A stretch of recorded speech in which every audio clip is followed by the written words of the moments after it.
찬송가 426장 함께 찬송하겠습니다.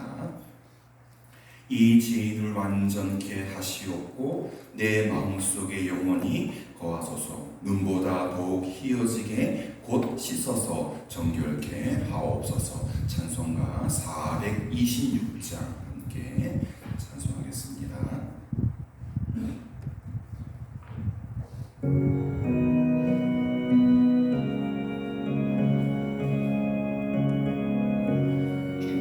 이 죄를 완전케 하시옵고 내 맘속에 영원히 거하소서. 죄 가운데 빠졌던 몸과 마음을 있는 보다 더 있게 하옵소서. 눈보다 더욱 희어지게 곧 씻어서 정결케 하옵소서. 저 보좌에 앉으신 주 예수여, 이 몸 주께 드리니 받으소서. 내 마음과 지식도 드리오니 있는 보다 더 있게 하옵소서. 눈보다 더욱 희어지게 곧 씻어서 정결케 하옵소서. 그 상하신 바람에 엎드려서 날 깨끗게 하시기 원합니다. 날 정결케 하는 비 믿사오니 있는 보다 더 있게 하옵소서. 눈보다 더욱 희어지게 곧 씻어서 정결케 하옵소서. 아멘.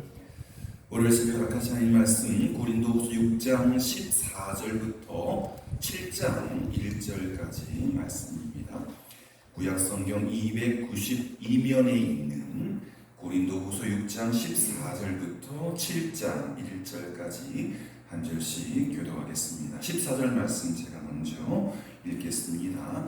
너희는 믿지 않는 자와 멍에를 함께 매지 말라. 의와 불법이 어찌 함께하며 빛과 어둠이 어찌 사귀며 그리스도와 bel리알이 어찌 조화되며 믿는 자와 믿지 않는 자가 어찌 상관하며 하나님의 성전과 우상이 어찌 일치가 되리요. 우리는 살아계신 하나님의 성전이라. 이와 같이 하나님께서 이르시되 내가 그들 가운데 거하며 두루 행하여 나는 그들의 하나님이 되고 그들은 나의 백성이 되리라. 그러므로 너희는 그들 중에서 나와서 따로 있고 부정한 것을 만지지 말라. 내가 너희를 영접하여 너희에게 아버지가 되고 너희는 내게 자녀가 되리라. 전능하신 주의 말씀이니라 하셨느니라.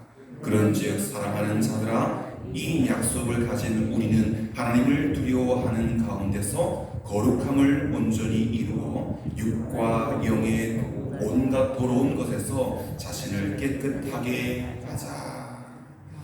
아멘. 사도 바울은 유대인들을 전도한 것이 아니라, 그것도 했지만 더 크게 이방인들을 전도하지 않았습니까? 유대인과 이방인의 전도는 사뭇 다르죠. 바울은 이방인들이 예수님을 영접하면 할례를 받거나 율법에 얽매이지 않아도 된다고 가르쳤습니다. 이게 그 큰 걸림돌이었거든요. 할례, 그리고 율법. 그래서 바울은 1차 선교 여행을 마치고 돌아와서 또 총회, 예루살렘 총회를 찾아가서 선교하는데 할례와 율법을 강조하는 것이 맞지 않는다. 복음이면 되지. 그래서 이 할례 받거나 율법에 얽매이지 않는 조항을 만들었습니다만은 베드로도 그렇고 야고보도 그렇고 결정은 됐지만 이것이 시행되고 또 100% 수용되기까지는 여러 날 또 여러 시간이 걸렸습니다. 게다가 이방 지역에 이런 예루살렘 총회 결정이 또 전파되고 또 이것이 수용될 때까지는 많은 시간이 걸렸거든요. 이방인들이 예수님을 영접하면 그것으로 끝난 것입니다. 그런데 바울이 지나간 그 자리에 거짓 교사들이, 거짓 사도들이 와가지고 복음 믿지 됐어. 거기다가 할례를 받아야 되고 또 율법도 지켜야 돼. 이게 잘못된 것이죠. 그래서 바울은 할례 받지 않아도 된다, 율법에 얽매이지 않아도 된다라고 가르치기 때문에 율법을 폐기하는 사람이다라는 오해를 받았습니다. 유대주의자들이 바울의 약점을 파고든 거예요. 사실은 아닌데 바울은 율법을 더 심각하게 지키면서 그것을 사수해야 되지만 이방인들은 할례 받는 것, 사실은 아이가 태어나면 생식기에 필요 없는 부분을 잘라내는 거예요. 아프지 않아요. 물론 이게 어린아이니까. 그런데 다 큰 사람, 청소년, 청년, 장년 할례 하면 죽어요. 마취도 없고 이게 지금 외과 수술하는 것처럼 그게 없기 때문에 이건 엄청난 고통, 심지어 작은 것을 잘라내는 것이면 부작용이 생겨가지고 사망에 이를 수도 있거든요. 심각한 것입니다. 그래서 바울은 고린도후서 2장 14절부터 오늘 본문 끝부분인 7장 1절 이 마지막 부분에 14절, 6장 14절부터 7장 1절 이 부분에 이런 오해, 바울이 율법을 폐기하는 사람이다 라고 하는 오해를 불식시키는 내용을 썼습니다. 사실 그렇지 않잖아요. 그거를 자신이 증명하고 있는 것입니다. 바울은 유대인처럼 되지 말라고 했다고 해서 예수님을 믿지 않는 불신자들과 연합하거나 또 그들처럼 살아도 된다라고 하는 뜻이 아니다. 그래서 오늘 14절부터 16절 전반절까지는 우상 숭배와 단절함으로써 바른 믿음을 가져야 한다. 그리고 뒷부분에는 16절 하반절부터 7장 1절에서는 말씀에 순종함으로 참된 그리스도인이 되어야 한다. 이 두 가지를 가르치고 있습니다. 오늘 본문의 앞달라 14절부터 16절 전반부를 보시면요, 바울이 이방인들 성도들에게 할례를 받지 말고 율법에 얽매이지 말라고 하는 것은 다른 불신자들처럼 살아도 된다, 그 말은 아니다. 바울이 전한 복음은 오히려 율법의 본질을 철저히 지켜나가는 것이었는데 그것을 이방인에게 다 행위대로 하기는 힘들거든요. 율법이 가장 중시하는 것은 하나님 백성이 거룩함을 지키는 것이기 때문에 우상 숭배하는 이방인들과 섞이지 말라고 강력하게 경계하고 있는 것입니다. 마찬가지로 그리스도인들은 하나님의 성전이죠. 때문에 우상 숭배하는 자들과 함께 멍에를 메어서는 안 됩니다. 저희 아버님의 절칙이지만 제 위로 누님이 세 분이지 않습니까? 이렇게 장성에서 남자친구를 데리고 옵니다. 제일 먼저 물어보시는 것이 아버지가 교회 다니느냐, 세례 받았느냐. 저희 외형 가운데 서울대를 나오신 분도 계시고 독수상고를 나오신 분도 계십니다. 졸업장 따지지 않고 교회 다니느냐, 세례 받았느냐, 예수님 믿느냐, 그것 따졌어요. 그게 중요하거든요. 그리고 5 자식을 다 시집장가 보냈습니다.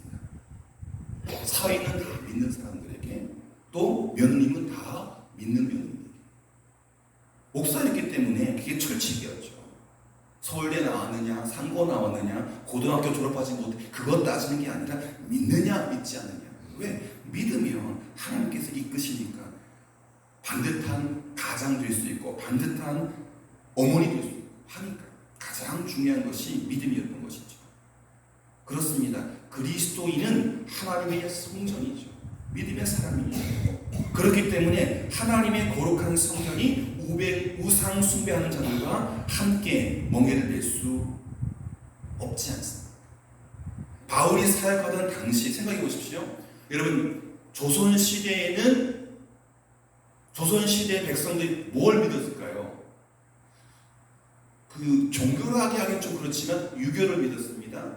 한 시대를 더 앞서 고려 시대에는 불교 믿었습니다. 삼국 시대에도 불교 믿었습니다. 믿던 믿지 않던 국가가 불교를 숭상하고 국가가 유교를 숭상하니 그 아래에 살아가는 사람들은 자연히 유교적인 습관, 불교적인 그 관습들에 녹아져 있는 거예요. 그 당시 이방인들은 종교가 없는 사람은 거의 없었어요. 어찌됐든 그걸 모르고 살아가도 나라가 종교를 가지고 아니면 왕을 믿는, 당대 왕을 믿는 종교가 다 있었어요. 100% 종교인이었다고 해도 과언이 아니죠. 그런데 기독교는 아니었어요. 그러니 바울이 살아가던 당시에 다 예수 믿는 몇몇 사람만 빼고는 다 우상을 숭배하는 우상 숭배자였습니다. 그렇기 때문에 불신자란 곧 우상 숭배자였죠. 바울은 불신자와 멍에를 함께 내지 말라고 가르치면서 그들이 곧 불법이고 14절에 또 어둠이다. 빛과 어둠이 함께 할 수 없다라고 하면서 우상 숭배자와 함께 하지만 멍에를 내지 말라고 가르치고 있습니다. 그런가 하면 15절 보시면 그리스도와 벨리알이 조화를 이룰 수 없다라고 했습니다. 벨리알이라는 표현이 좀 낯설죠. 여러분 이렇게 기억하시면 좋겠습니다. 사탄과 똑같은 말입니다.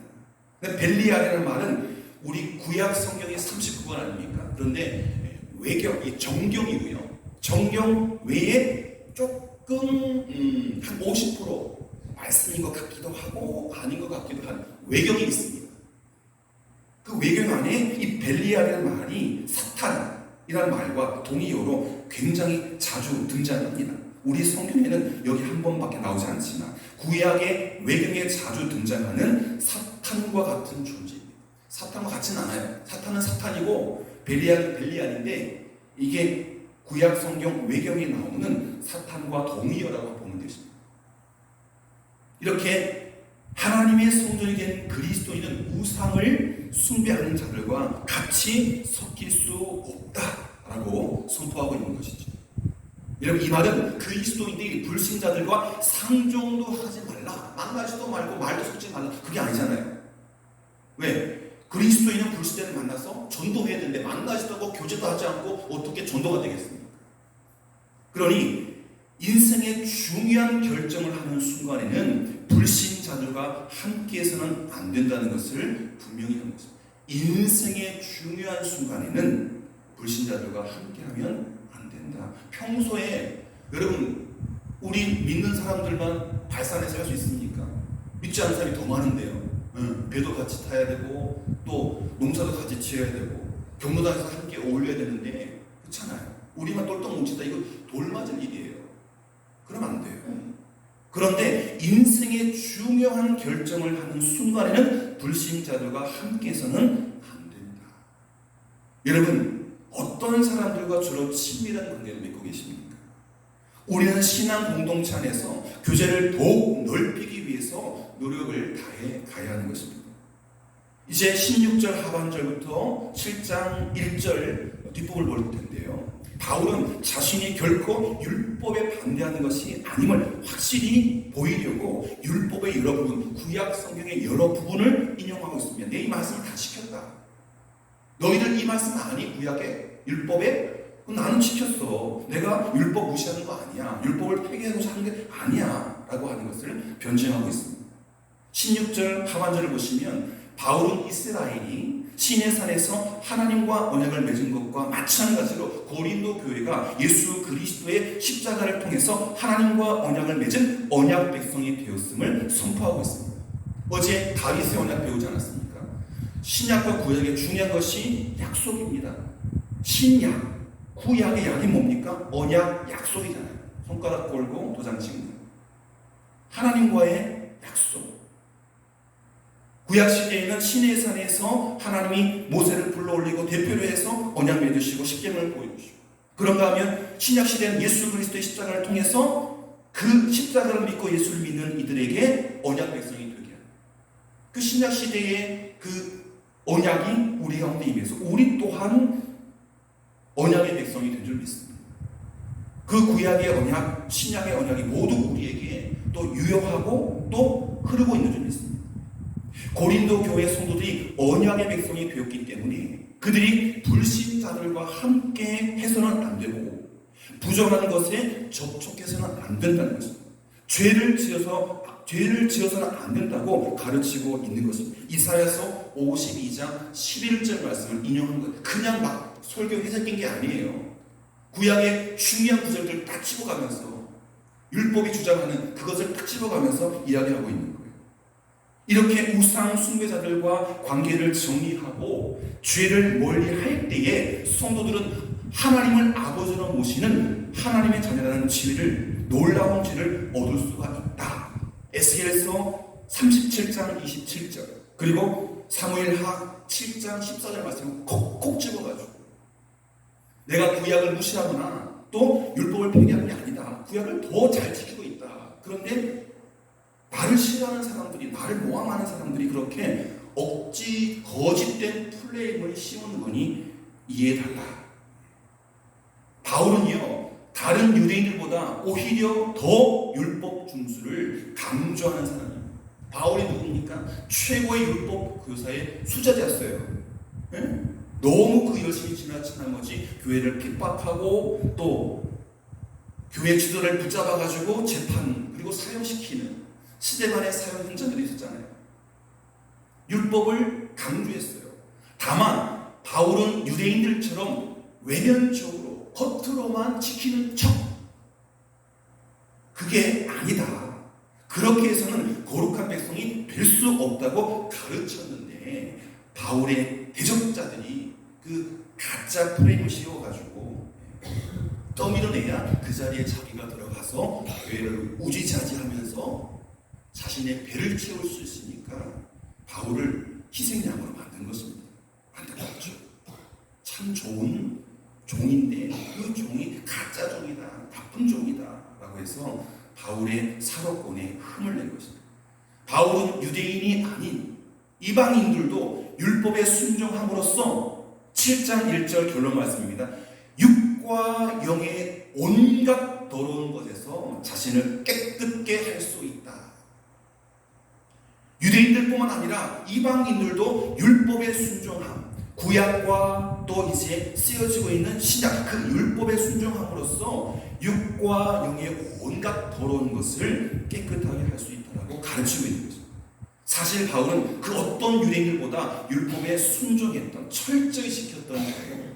우리는 바울 당시의 유대인들처럼 겉으로만 율법을 말하고 겉으로만 지키는 척 하는 것이 아니라 진정한 마음으로 말씀을 배우고 그 말씀을 지켜나감으로써 거룩한 삶을 추구해야 합니다. 성도 여러분, 이 바울 시대의 유대인들은 율법을 지키겠다고 하면서 각종 규정과 지침서를 열심히 만들었습니다. 손에 들고 다닙니다. 외우질 못해요. 그런데 정작 하나님과 영적으로 교제하면서 말씀을 묵상하고 그 말씀을 지키기보다는 그 책 보느라고, 이게 뭔 뜻이지? 참고서 찾고, 언론으로 말하면 인터넷 찾고, 네이버 찾고 하면서 하나님과 통행하지 않고 그 지침서에 빠져있는 거예요. 그걸 외우느라고, 그걸 지키느라고 그 지침대로만 살았어요. 하나님은 잊어버리고, 하나님은 온데간데 없고, 그 율법서 300몇 가지가 되는 하라 하지 말라 그 조항을 외우면서 거기에 그것 지킨 것을 자기의 경건함으로 자랑했습니다. 하나님 앞에 기도하거나 하나님의 뜻을 듣지 않고. 여러분, 진정한 거룩함이 무엇입니까? 진정한 거룩함이란 그 삶 자체에서 하나님 백성답게 살아가는 것 아닙니까? 하나님 백성답게 살아가고자 하면 하나님의 말씀을 들어야죠. 효녀는 아버지 어머니 말씀 듣지 않습니까? 그런데 그걸 듣지 않고 효경에 뭐라고 돼 있더라? 가르치는 경전이 뭐가 돼 있더라? 아버지는 속 터져주고 어머니 말한다 속 터져주는데 책 보면서 엄마 우리 엄마한테 어떻게 되지? 우리 아빠한테 어떻게 되지? 하나님이 된다는 거예요. 하나님이. 삶 자체를 하나님의 백성답게 살아가고 하나님의 말씀을 근거로 하나님과 깊은 영적 관계를 이어가는 것이 진정한 거룩함입니다. 저도 여러분도 이 진정한 거룩함을 살아내야 합니다. 우리가 하나님과 참된 관계를 맺으면서 진정한 거룩함을 이루기 위해 노력하고 외적 경건에만 관심 갖지 않는다. 밖으로 드러나는 사람들은 밖에 드러나는 행동과 우리 말을 보잖아요. 듣잖아요. 그것 때문에 거룩한 척하는 게 아니라 하나님 우리의 중심과 우리의 삶을 들여서 참된 영적 관계를 맺으면서 진정한 거룩함을 세상 사람들이 아니라 하나님께 보여드려야 됩니다. 우리 하늘 아버지. 아이고 저놈 하늘에서 우리 아버지가 속 터져 하는 목사가 되지 않아. 목사가 되면 안 되잖아요. 하나님이 속 터져하는 장로 권사가 되면 안 되잖아요. 아이고 저놈 저렇게 하면 안 되는데 아이고 내 속 터지네. 아이고 잘한다. 김 목사 잘한다. 한 장로 잘한다. 예. 아버지가 생각도 못한 것들을 막 행하며 그런 아들이 거의 없지만 여러분이 그런 아들 딸들 되어 주시기를 바랍니다. 우리 안에 참된 거룩함이 넘쳐나요. 주님이 나를 오늘 뭘 하시면 좋아하실까? 여러분 기도 끝에 꼭 그걸 물어보세요. 오늘 월요일인데 하나님 내가 뭘 해드릴까요? 뭘 해드리면 주님이 기뻐하실까요? 그렇게 기도하고 들음으로 여러분의 기도를 맞춰주셨으면 좋겠다는 생각이 듭니다. 여러분 외적 경건이 다가 아니라 내적 경건이 진짜인 줄 믿습니다. 기도하겠습니다. 사랑의 주님, 영혼과 육체를 깨끗하게 지키는 성도가 되기를 간절히 소원합니다. 삶의 현장에서 믿지 않는 사람들과 더불어 살아가면서도 불신의 가치관이 물들지 않는 지혜로운 분별력을 갖추게 하여 주옵소서.